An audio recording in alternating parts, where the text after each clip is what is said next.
Welcome to Brotherhood, a spoiler-filled podcast where we review each episode of Full Metal Alchemist Brotherhood. My name is Dylan MacArthur, the older brother. My name is Timothy MacArthur, the taller brother. And my name is Hannah MacArthur, the lovable but disturbed older sister. Today's episode, Doorway of Darkness.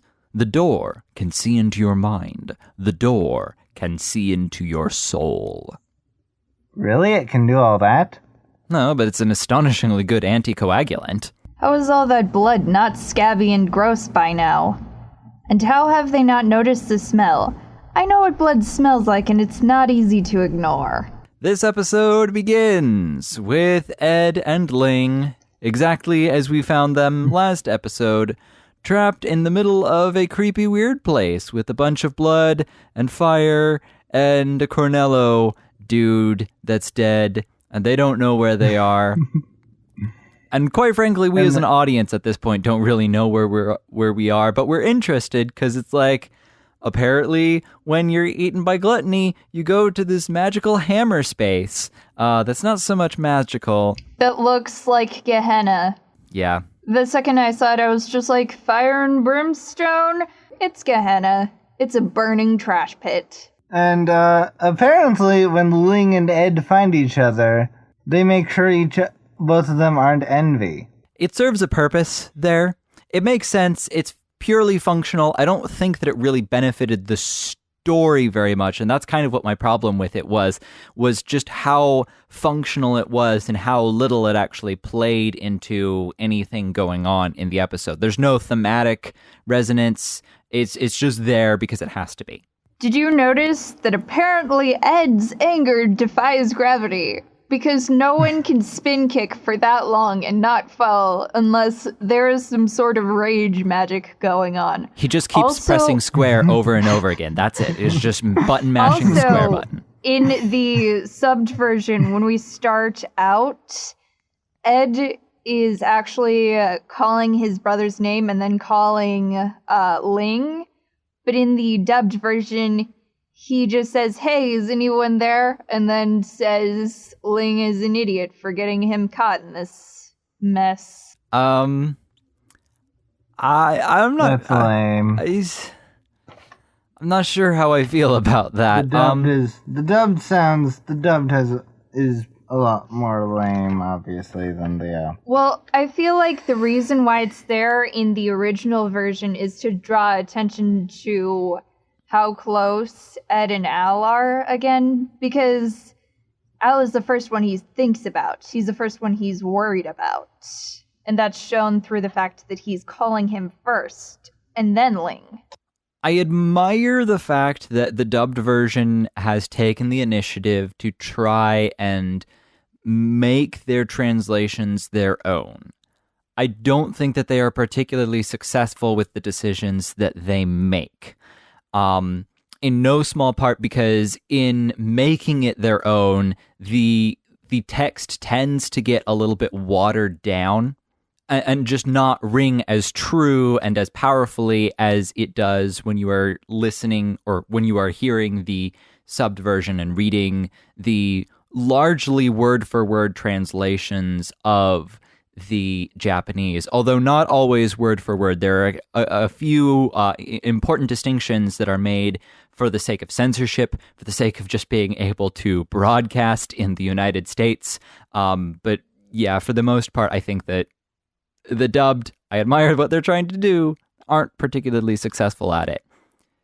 And I have something to say about Ed and Ling trying to help each other know that they aren't envy. Yeah, what's that? Good thing that Ed has an easily activated Napoleon complex mode. Ling, now you don't have to be as paranoid. You may have to worry about Ed's runt powers killing you in your sleep, but otherwise you're fine for now. Yeah, because nobody would know that about Ed. Nobody would know that he's upset by being called short. Because that's a surprise. Who'd have thought? He doesn't like it. Oh, no, didn't know that. It's been hidden from us this entire time. Did you know? He doesn't like being called short. No. We also know that we're in Gluttony's stomach, and yet they clarify it more than once. What I really like about that is the way that they use the events of the prior episode to show us that we are in his stomach and not just say, I think we might be in this stomach, guys. I don't know where else we could be. But the fact that we can see the fire there and we have the flashback to when Mustang tried to set Gluttony on fire and it just got swallowed up. The fact that we can see part of the house. The fact that we could see Cornello in the last episode. We're being given visual cues on top of the dialogue, letting us know that, hey, this is where all of the stuff Gluttony eats goes. Is just this is how you sell an abstract idea. Like, it's one thing to be like, and then they went to this mystical weird place that was unlike anywhere you've ever imagined, and most people are just going to go, yeah, I don't care. But if you can show them that it's a mystical place, if you can show them that it's unlike anything they've ever seen before, that's when the abstract idea becomes tangible and it becomes understandable. Oh, and Ed finds Al's arm. Yeah, this is a great moment. And he's carrying his arm around the entire time. He has it tied to his back. But before that, they have that moment where Ed does that thing where he's like, telepathy powers activate, come on! Dear Ed, that would work if you were twins. But he's your younger brother, so no.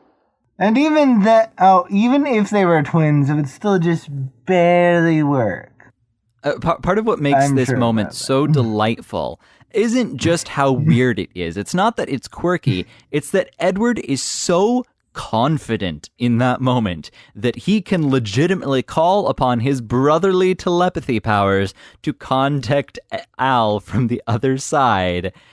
I think that if they were to have gone into that moment when he looked at it and he's like, I have an idea, but it's crazy, but it just might work. I'm going to put his metal hand to my forehead, and I'm going to try to contact him from the other side. That wouldn't have been engaging, but because he sells it, the fact that he believes himself endears us to him and allows us to connect with the moment, even though it is patently ridiculous, even within the context of this show. Although I wouldn't have been surprised if ESP had come up as a thing in this show, but it's not, so we can ignore that. No. Moving right along, he tries to summon the spirit of his brother, but it doesn't really work because obviously it doesn't, and they go on their merry way trying to find an exit. And then we cut to the scene with May and Yoki. And the notes on translation I have here is when May expresses that she's worried about Xiao Mei, Yoki in the subbed version, he refers to Xiao Mei as an it, but in the dubbed he refers to Xiao Mei as a she. In him referring to Xiao Mei as an it expresses just how little he cares about this creature compared to May, who is deeply concerned. Yeah. Yeah, that is a good point. Yeah, there are some good things about the dubbed, but most of the choices they make in the dubbed are terrible. Like, my complaint with the dub isn't that it's that it was rushed and just churned out. Like, I recognize that there are changes that were made in order to try and maintain some degree of artistic integrity. I just don't think that they particularly succeeded in that regard with mostly the because the voices they chose for the dubbing. Oh my gosh, some of those voices are just so J. annoying. Michael Tatum. He is horribly miscast as Scar.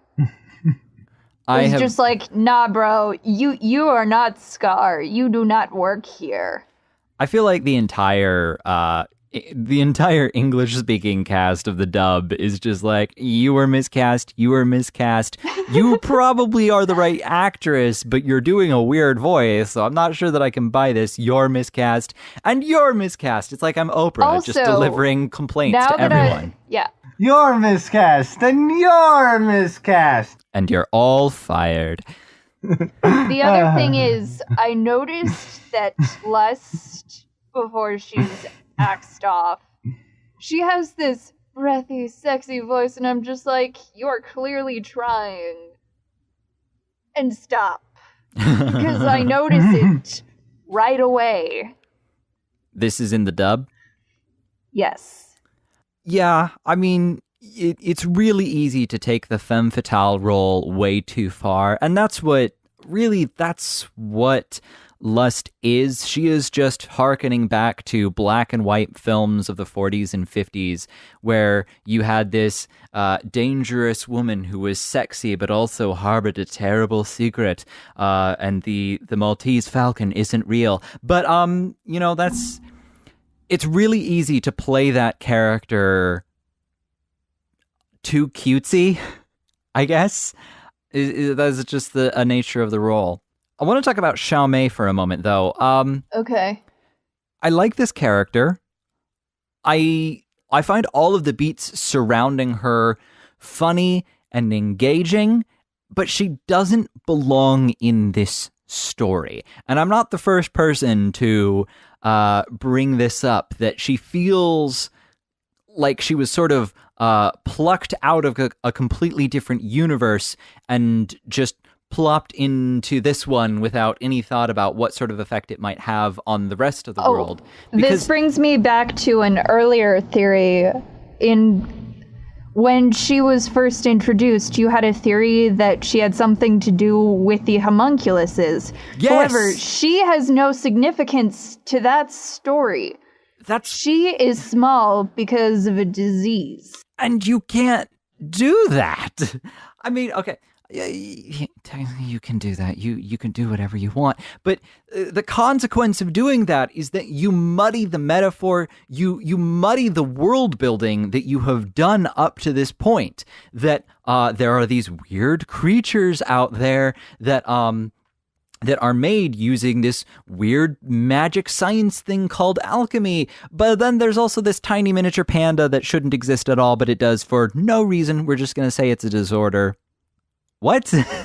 Oh, and I also think, in the flashback, Panda May bites Human Girl May is what I'm gonna start calling them now.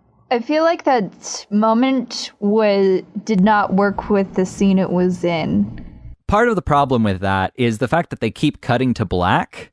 Like, oh no, she bit her. I guess that's a reason to cut to black. This is pretty dramatic, right? No. Yeah. Also, I think Panda May probably had something in that bite other than sharp teeth, because not even I would be crazy enough to bring home something that nearly bites my hand off. It's like cats. Like, there's something in her saliva that makes you instantly fall in love with other tiny miniaturized pandas after they bite you. It's like, oh, I'm just going to become the crazy miniature panda lady. So it's some form of rabies that just makes you like the creature that bit you. If only that's what TK had. That is a reference that I do not get. It is a reference to Their Eyes Were Watching God. Okay. It's a good book. Couple notes that came up before where we're currently at in the episode.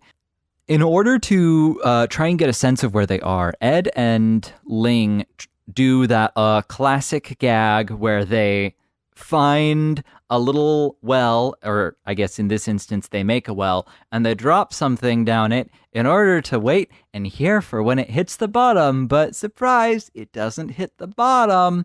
I have something as well.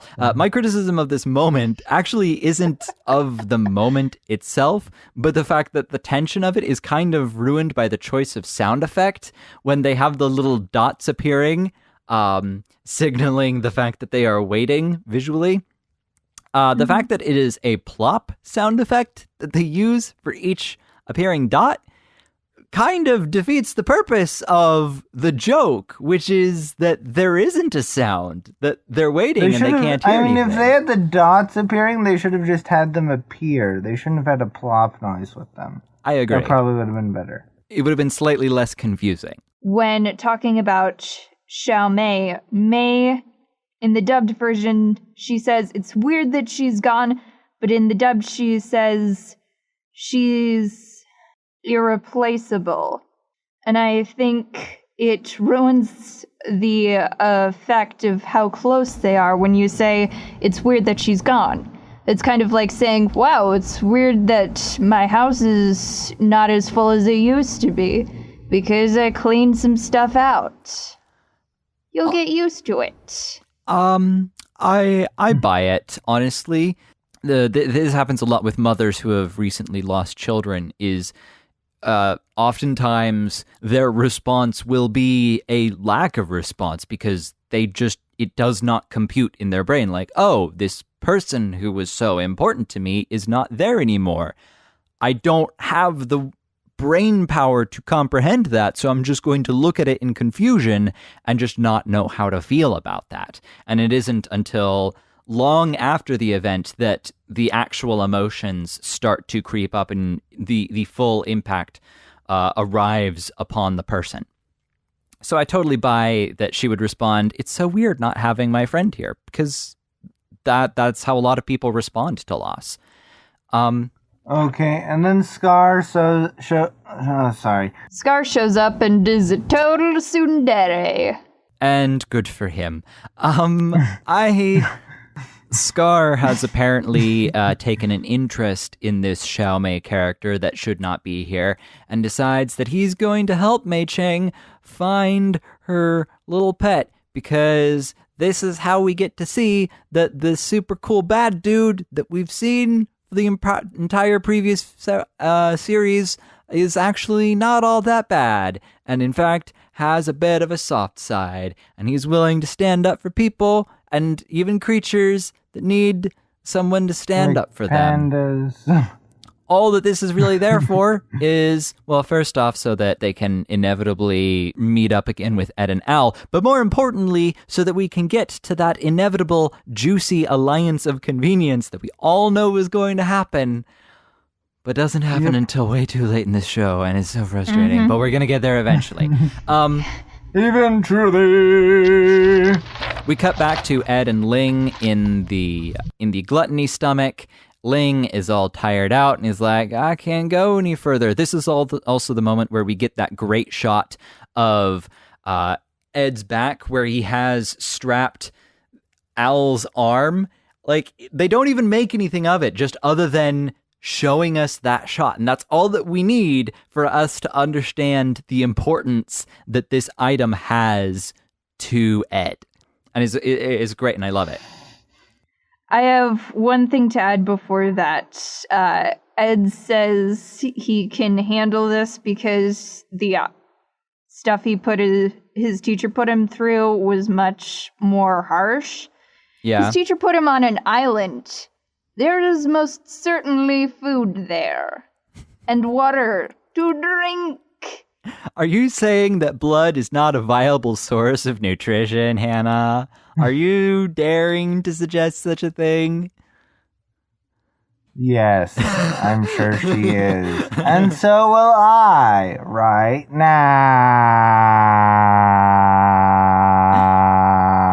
Nevertheless, as you said, they decide... But then he has alchemy in this instance, so I don't know, maybe he could heat it up with alchemy.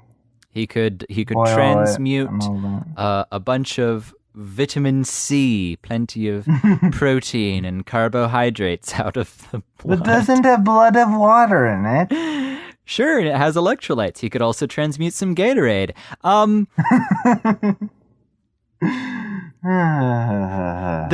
There's a kind of sweet but also very funny moment where they decide that they're going to, I guess sweet isn't the right word. It's an interesting moment when they decide to eat Ed's boot. I love the gag where Ling asks, "You don't have athlete's foot, do you?"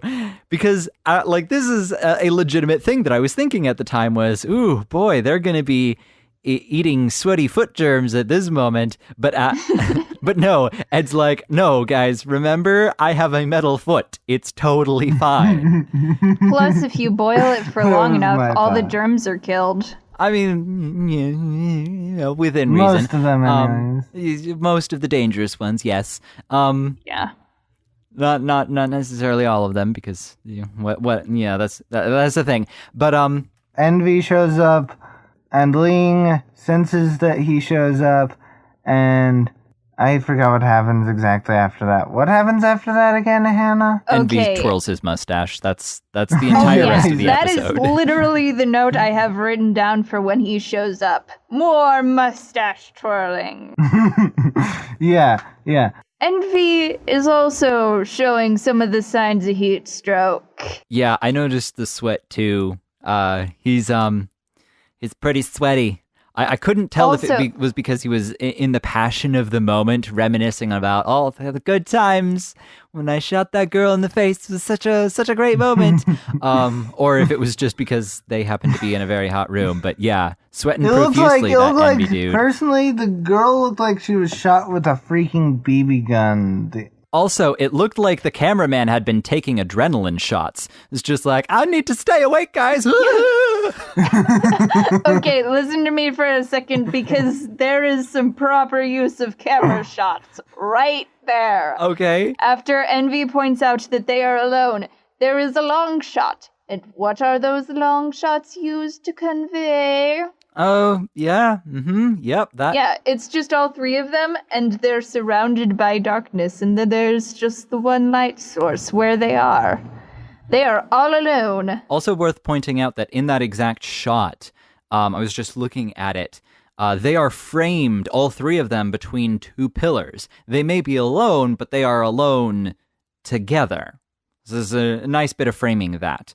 But they also have the blue eyes and red eyes thing. Okay, I'm going to give you an opportunity. And it doesn't work here. It does not work here. I'm going to give Hannah an opportunity to let us all know what she thinks about red eyes versus blue eyes here. Well, the note I have is Red versus Blue, which is a show by Rooster Teeth. That is not the kind of insight I was expecting or hoping to get, Hannah. Okay, that's not... Okay, that's just something I wanted to say. Sure, you can say it. Okay, so first you got red eyes for the Ishvan girl, blue eyes on the person who Envy. Yeah, but we know that. And then all of a sudden pulls up the gun, and he has red eyes all of a sudden, and it ruins the moment. Okay, here's what they're doing. Let me explain this, because minus 10 points for Gryffindor for that explanation. Okay. What they're doing is showing that this little girl has life, because that's what red represents. And then for Envy, it's just this cold soullessness. And then the beady red eyes that are swapped out for the blue eyes, it's supposed to show this animal-like desire to destroy this little girl. I will allow the taking of 5 points, but 10 seems like a bit much to take away from Gryffindor for this, because the fact of the matter is that the overarching visual metaphor of the show, not just like those individual moments, but the whole show, is that red symbolizes life and the value thereof. And introducing this whole red versus blue could, in theory, help, work with that. But it didn't really work spectacularly well when we were first introduced it in Scar's backstory, and it especially doesn't work here because they are muddying up that metaphor by introducing other ideas. I think you're right, Hannah. I think they were trying to go for Envy looking more animalistic in that moment, but because that doesn't suit well with the overarching metaphor of red as a color, it just comes across as sloppy. And the fact that Envy in this moment is twirling a giant walrus mustache in this moment, being like, hey, everybody in the town, look at me. I'm evil. I'm going to point a gun at a girl because I'm evil, and I'm going to shoot her because I'm evil. Oh, another note on translation. In the original version, Envy points out that the person he was posing as, they were sentenced to death. In the dubbed version, they just say they were court-martialed. They were tried. Ooh, that is ooh, very different sentences. Very different. Because even if they were trying to imply that that's what happened in the dubbed version, the fact that it is made explicit by Envy in that moment points out just how gleeful he is at having indirectly caused the death of even people he didn't mean to. The one thing I like about this episode is the after the Ishvalan girl is shot, there's that transition. It's a double transition, actually, and it's great. Yeah. It's actually a good transition, which is not something that you'd expect in this episode after all those terrible transitions. What impresses me about it, like, it's not that surprising. Like, who are we going to cut to after showing a tragedy at Ishval? I know, the dog. No, we're going to transition to Scar. But what I love is that they don't just stop there. We cut to Scar walking through the streets. We know, like, in his mind, like, perhaps he might be imagining that very scene and remembering it. We can see the anger on his face. And then we have a second, almost immediate transition to Ed. And I love that. Oh my gosh, yeah. Ed is super mad. Envy is, again, twirling his mustache, being a super evil dude. Yeah. He's like, hey. Ed punches him. More facts about mass and how it doesn't really work, but technically it does, because guess what? The only thing worse than Envy's lacking character development is how CG's true form looks. Yeah, I want to point out another thing regarding translation is that in the subbed version, or in the original version, when Envy is transforming, you hear multiple voices at once. In the dubbed version, you just hear his voice. Yeah, for the most part, I think that the sound effects and mixing on the subbed version are a little more adventurous and fun. Throughout the whole show, they go to town with overdubbing whenever they possibly can, and it works really well, which makes watching the dubbed version a little underwhelming. The thing I wanted to say about Envy's design as a dragon monster thing, what's bad about it isn't that it's CG, because, like, I can certainly buy the fact that it is complex enough that it would have been more cost-effective to just CG her whole character in that instance. My problem is how complex it is. There is so much visual noise to her. And I like it. I like the idea that there are all of these faces on Envy, and that, you know, we can visually see that Envy is actually many souls all, shoved into this one homunculus body. But you didn't need faces within faces. I mean, well, again, even that is a nice idea. It's a cool thing to see, but there is just so much all the time that rather than being able to process the intricate detail of it, it just looks like a huge mess of detail, and you're just overwhelmed by the lines. And it isn't until we start getting the close-ups of Envy that we start to get something of an actual character design. Like, if you were asked to sit down and draw me what does Envy look like, you'd be like, oh, this is scribble, it's an Envy. I drew an Envy, guys. She's very jealous of you all. She just wants you to love her. Him. You look at designs like Gluttony. Like, what does Gluttony look like? Well, he looks largely like a ball. Like, you can see him in your mind. That's what he looks like. What does Fuhrer Bradley look like? Well, he's got the mustache and the cool eye patch. Like, you picture him in your mind and know what Bradley looks like. What does Riza look like? Again, you can see the little hair plate. You can see the earring. Is like, oh yeah, I get it. I know what she looks like. What does freaking Armstrong look like?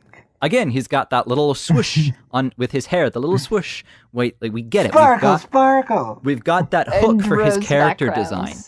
Envy has an interesting conceptual idea for that hook, which is that Envy has faces within faces. It's a good idea, but because there is just so much, it just doesn't work. Not only that, but her different parts are constantly shifting. Like the faces move all about, and he's got multiple eyes in the eyeballs. Yeah, it's kind of distracting in a way. In a grotesque way, but in a way. It kind of reminds me of Neverending Story when the book, in the latter half, when we've already had such interesting character ideas and monster ideas, you can sort of start to see Michael End running out of powerful, strong ideas and being like, well, we'll bring in a dragon, but it'll have people for eyes and several wings and horns and just all the things. And you see the illustration of it and you're like, this just looks like, you know, what a computer might think a human looks like. It's like, let me draw what a human looks like. He's got these weird colors here and there's a dog. I don't know. I just like dogs. It's like, it's just visual vomit. Okay. Vomit. Here, let me barf on a piece of paper. Blech. My problem is not that Envy looks terrifying, because I don't think he looks terrifying. He just doesn't look good. I don't like his design. I do like the music that plays during that, though, is a new cue. Yeah, it is amazing. I love the drums, the intense choir. I love the bold decision that they make of, as he is starting the transformation and the music cue starts, it's just little staccato choir shouts of, Oh yeah, that is beautiful. and the bold decision of allowing that to be drawn out. It isn't it isn't for a while until the drums finally kick in. And, you know, I think the drums are okay. It's not the most creative rhythm. It does help show that it's an intense moment. Yeah, I think that percussion might be one of this particular composer. I believe his name is Senju. Percussion isn't his strongest point, but I do love the piece itself that plays. And then, as our heroes begin battle against the weird visual vomit thing, we cut to Al. I love this moment because there's no music playing. You just hear birds chirping, and it kind of helps set up what's going on. There isn't much going on. They just kind of have to wait for something to happen. You think for a minute that Al might be sleeping. Yeah. And Gluttony is just trying to eat that little panda.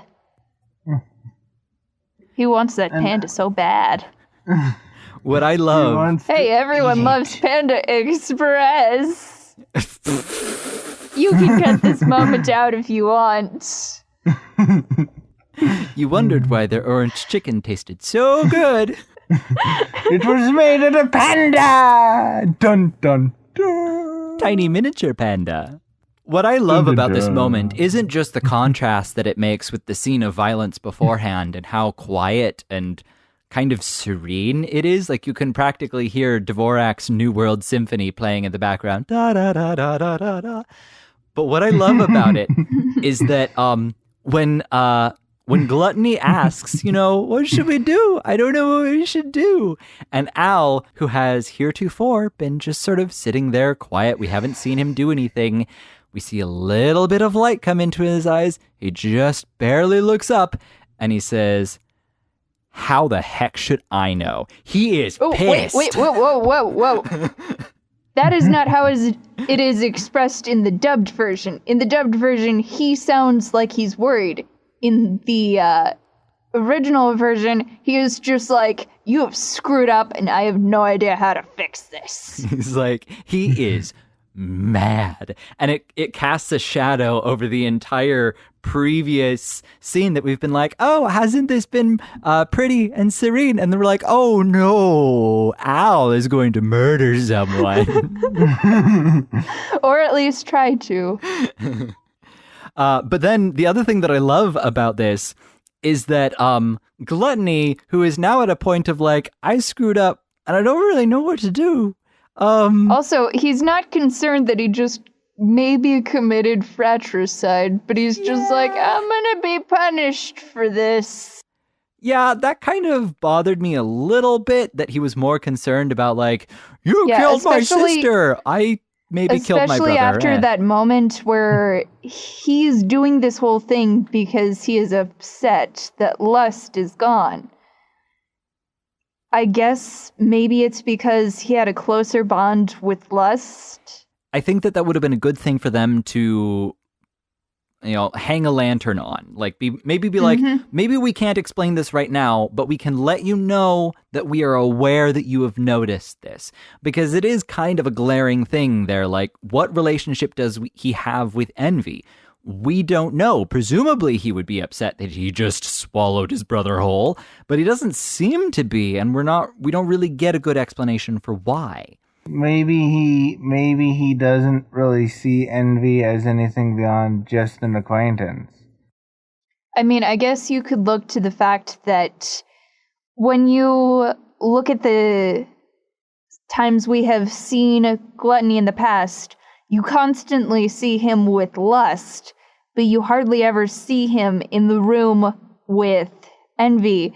And when they are in the room together, they rarely ever talk to each other. No one else was in the room where it happened. The room where it happened. Maybe Gluttony might think of Envy as maybe a boss of some kind, but doesn't think of him as... but doesn't have that same connection as he did with Lust, and therefore ultimately doesn't care for Envy, really. I mean, there's lots of theorizing that we could do, but ultimately all of that theorizing would just be pointless because the show doesn't give us anything. It's just sort of there.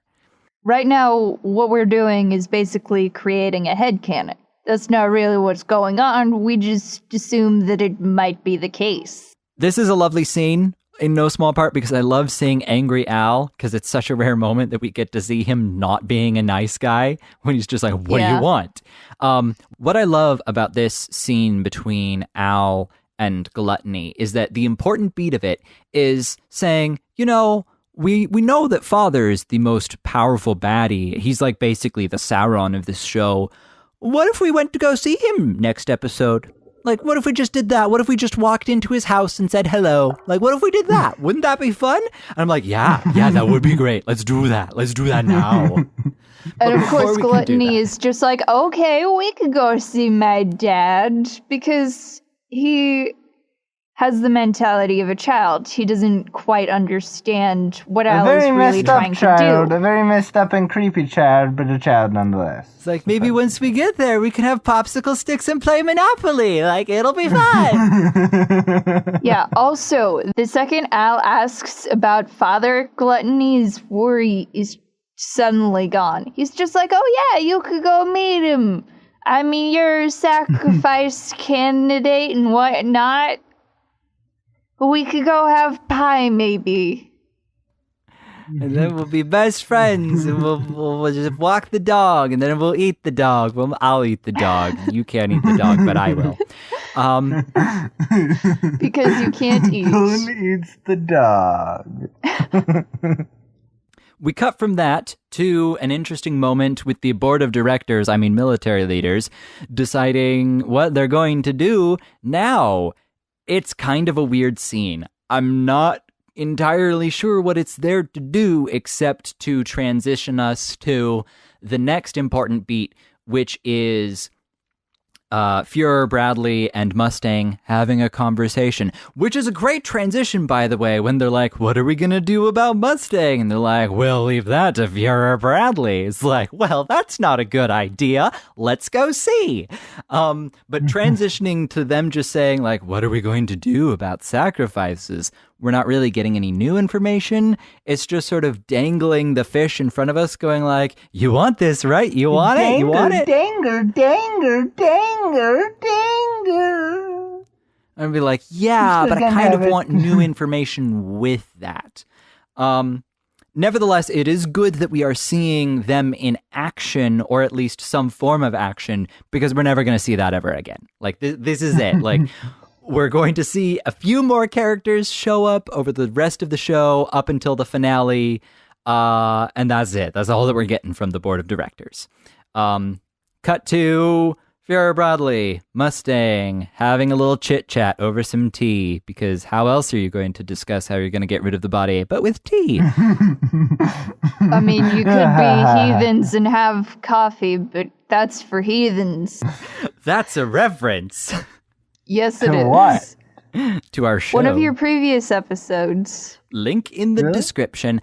The purpose of this scene, I think, is really just to follow up on the events of last episode, so that we can sort of see the aftermath of what is happening to Mustang now. But one of the other things that it manages to sneak in there, which I actually really love, is their discussion about Maze Hughes and Bradley's reaction to that, because we remember seeing him crying at the funeral, and in this episode we can see him shaking. Like there's even in the soundtrack there's even a little clinking of the teacup as he's like, must maintain composure, as he says, oh yeah, that annoying girl, she bothered me so much, I have no emotion whatsoever, suspiciously not show what my hands are doing. I love that moment because it gives you room to think about it for a second. Is he really shaking because of the reason that he said, or is it something else? Does he truly mean what he's saying, or is he pulling a Snape on us? Is he a double agent? I wish that he were a double agent. I wish that's where we were going, because the promises they have given, the promises they are making here, with the shaking of the cup, with the crying at the funeral, with the constant talk about what is your weakness? Oh, my weakness. Translations again. Okay, in the original version, and this is just going off of the sub because none of us can speak Japanese, he words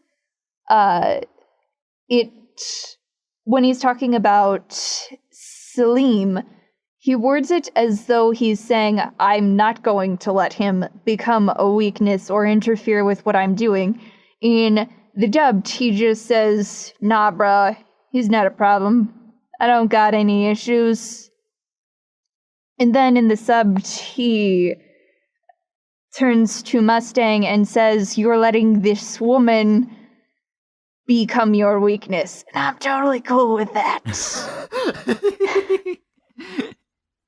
I am, but probably not him. I think that in this moment, for various reasons, glossing over Salim Bradley is a good decision. For one thing, it tells us, like, okay, this is an interesting character who's not really showing us much. He's not really showing the characters. We obviously get to see his hands. We get to see what other characters don't, but he's not showing other people what his weaknesses are. But the fact that he immediately goes to, but you have a weakness, don't you? Wink. And we're all like, but I love his weakness. I love these two people. Don't do this. And now they can't get a room. The best part is the way that they build it up. Because, like, from that, we kind of know we know more or less the shape of what's about to happen. But the fact that before we get that, we see the individual members of his team being called to other places, and you're like, oh no, she's going to be sent somewhere else, isn't she? She's going to be sent into the middle of nowhere, and our characters aren't going to be able to see each other. And then that final twist, that delicious twist, when she gets the letter and she's like, where have I been sent? And they're like, you've been sent to become the Fuhrer's personal assistant. And you're like, no. And you're like, no, how in your face can that be? Oh my God. And then Mustang, he is just so distraught by that. He is clearly not okay with this. One of my favorite things about this show is just how willing it is to do the worst possible thing, to ask, how could I ruin my characters' lives right now? What could they possibly never escape from? do it now. let me crush their spirits until they are broken beyond any seeming ability to repair, and let's just watch what they do. And it's wonderful.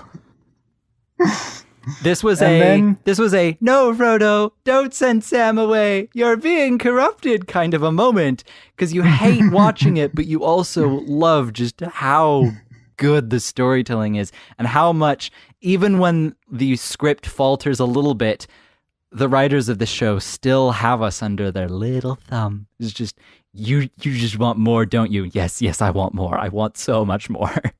Also, I've got a little rant to say about the end, because here's the thing that happens towards the very end of the episode.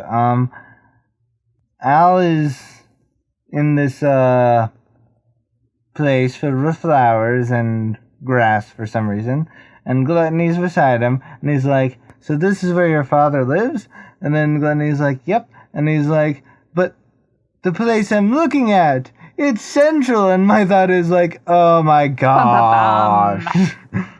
Why do you sound so surprised, Al? How is the father of the homunculus being in Central a freaking surprise? You should have at least had a somewhat high amount of suspicions on such a thing. You already know you're in one of the furthest... Where did you think he was? Under the corner store? You already know you're in dog. one... You already know you're in one of the farthest things from being a Care Bears movie. What did you think was going to be the case? What do Care Bears have to do with this? I think his point is that they don't. Like, Father's not going to have his own mysterious castle in the dark part of the place where shadows are always swirling and Maleficent says, Can you take me "Ooh." to Father? Oh, sure. Wow. We should have been able to find this place before. How could we have not? It's got spikes on the edges. And Hey, Gluttony, dark, where are you going? long, I'm taking the ominous armor clouds. to Isengard. To Isengard. Like, obviously, we're not going to do that in this show. And I think that we all kind of suspect at this point that where else is Father going to be but at Central? It's still a good moment, though, for Al, because he doesn't know what we as an audience do. This is a moment of him catching up to where we already kind of were. The other point that I want to raise about this is the decision to call the capital city Central. Mm-hmm. There's a lot of significance to that particular name, and it's a very well chosen name that not only because it can hide conspicuously as, oh yeah, like that's what a capital city would be called, but also because once you know where this show is going and once you have all of the details revealed to you, Central is the perfect name for this place because it is the fulcrum, the center of all of the important events. Even when our characters aren't in Central, all of their actions more or less revolve around what is taking place in Central. And I don't think that it's going to be a surprise to anyone when we say, spoiler alert, the finale takes place in Central. Of course. What? You ruined my entire experience for Star Wars. I mean... Nonetheless, this is a pretty good ending because, A, we're going to get to meet Father, and we're going to play Monopoly, and it's going to be great. So excited. And we're all going to die. But also, where is Scar and Miss Chang? They're also in Central. They're all going on these quests that we strongly suspect are about to reconverge, but we're not quite sure how yet. And it's going to be very exciting when they do. I think we should end right there. Yeah, that sounds like a good place for me. We need to do final thoughts on the episode. Okay. We'll start with you, Timothy. Final thoughts. I thought even though the transitions were most of the time garbage, or at least during the beginning. I wouldn't say that they were garbage. I would say that they were a little uninspired and lackluster. They were functional. But anyway.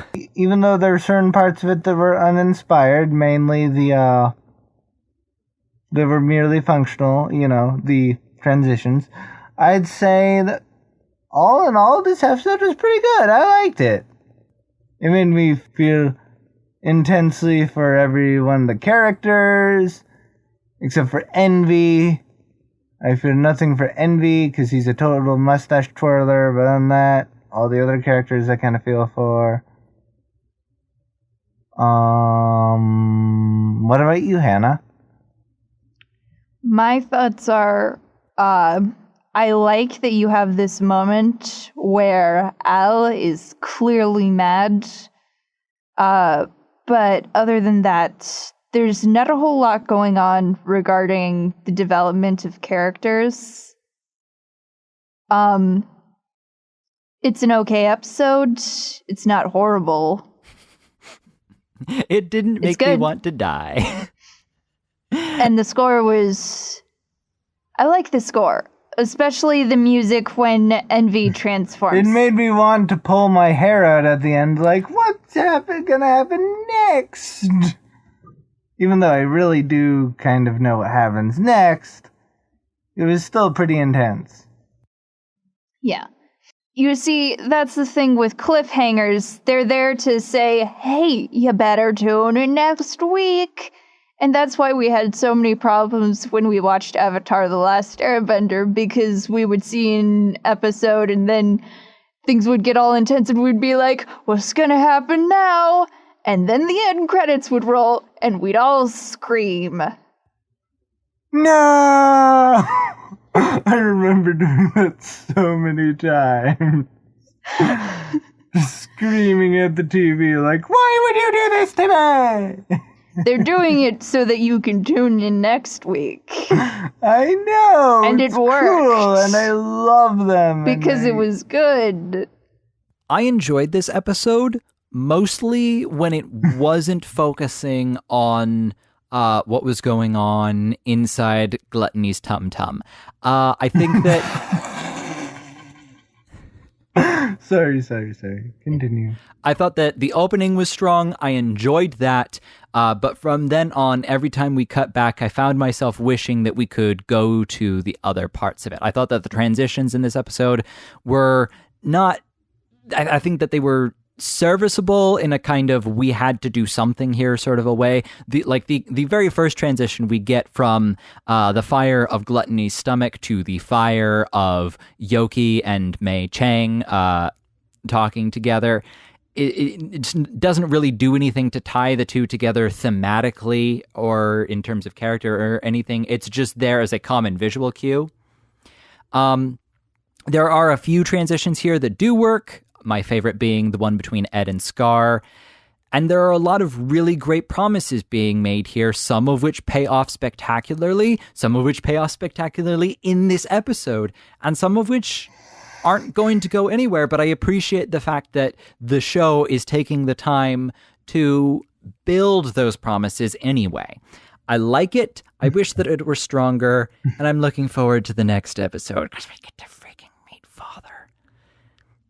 Hooray! We're meeting Sauron, or Saruman, or whatever you want to call him. Volron Schmogadog, the Dark Lord of Evil. I thought you guys called him Gandalf the White. Oh yeah, I forgot. He's Gandalf the White. He can't be Volron Schmogadog because he's Gandalf. We're going to see Gandalf, the crankiest of the two. See, I've been paying attention. I think we should call him Nega Gandalf the White or something. There's no way I'm going to remember to say that. Okay. Mecha Gandalf the White. Mecha Gandalf the White. There are 10 of them, and they all say thank you. Thank you, thank you, thank you.